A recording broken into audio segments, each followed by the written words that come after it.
O objetivo desse vídeo é falar um pouco sobre inflação, juros e câmbio, né? São três variáveis interligadas na economia. Vamos começar pela primeira delas, a inflação.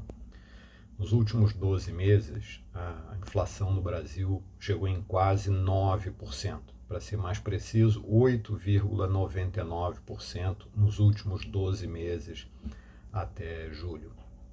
Tudo indica que em agosto ela vai subir um pouco mais e há um risco bem concreto de que em setembro a taxa de inflação no Brasil atinja os dois dígitos, ou seja, chegue a 10%. O que explica esse processo inflacionário muito forte que a gente tem hoje são dois fenômenos diferentes. De um lado, você tem aquilo que a gente chama de choques de oferta mesmo, né? Ou seja, aumentos de preços que estão associados a determinados fenômenos que estão fora do controle da política econômica. Vou citar três claros, né?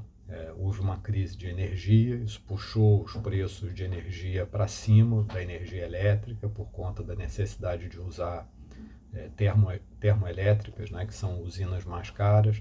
Isso teve um impacto inflacionário. Tem um segundo choque de oferta climático, né? Nós tivemos problemas de frio muito intenso, isso afeta o preço dos alimentos. E tem um terceiro choque de oferta que o Brasil teve, mais no ano passado do que nesse ano, que está associado à epidemia e à opção pela quarentena, por ficar todo mundo em casa. Isso mudou o perfil de demanda, aumentando muito a demanda por bens e reduzindo a demanda por serviços. Isso causou uma série de problemas na estrutura de oferta dos bens, né, na estrutura de distribuição e de produção de bens, tanto bens de consumo como bens de consumo intermediário, matérias-primas. E essa mudança, né, na estrutura de consumo não encontrou uma economia preparada, uma estrutura econômica preparada para essa mudança, e isso acabou também puxando a inflação para cima. Esses são os choques de oferta. Mas, de outro lado, a gente não pode esquecer que a inflação foi também impulsionada pelas políticas monetárias e fiscais adotadas ao longo do ano passado.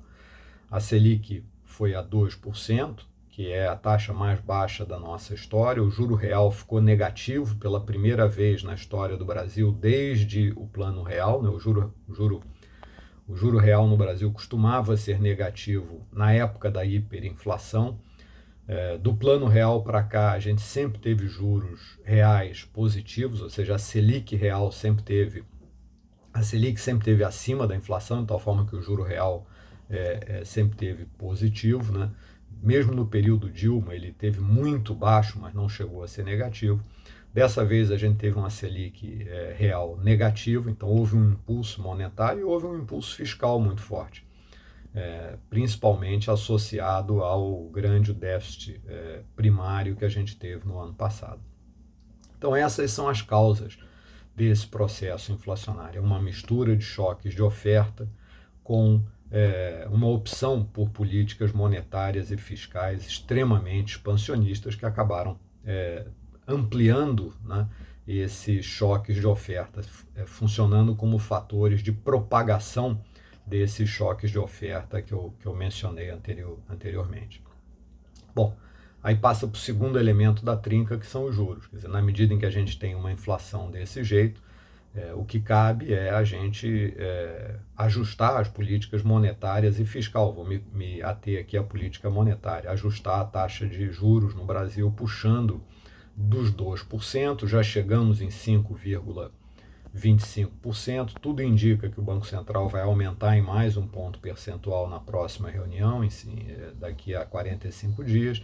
Vamos chegar em 6,25% e com certeza, acho eu, o meu cenário é de que a gente vai passar dos 7%.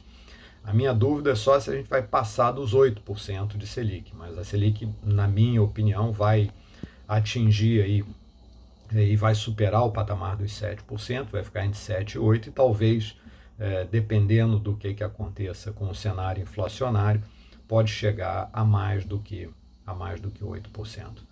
E aí isso rebate no câmbio, porque um dos elementos que determina a taxa de câmbio é o diferencial de juros. Então, na medida em que a Selic sobe no Brasil e isso aumenta o diferencial de juros entre o juro no Brasil e o juro lá fora, a tendência é puxar o câmbio um pouco para baixo. Mas a gente não pode esquecer que o diferencial de juros não é o único elemento que determina a taxa de juros, a taxa de câmbio. Né? A gente tem que imaginar que existe também um prêmio de risco, tanto o risco fiscal quanto o risco político. Então não adianta muito o juro subir e a situação de incerteza da economia também piorar. Isso não ajuda, né, não contribui para puxar a taxa de câmbio para baixo.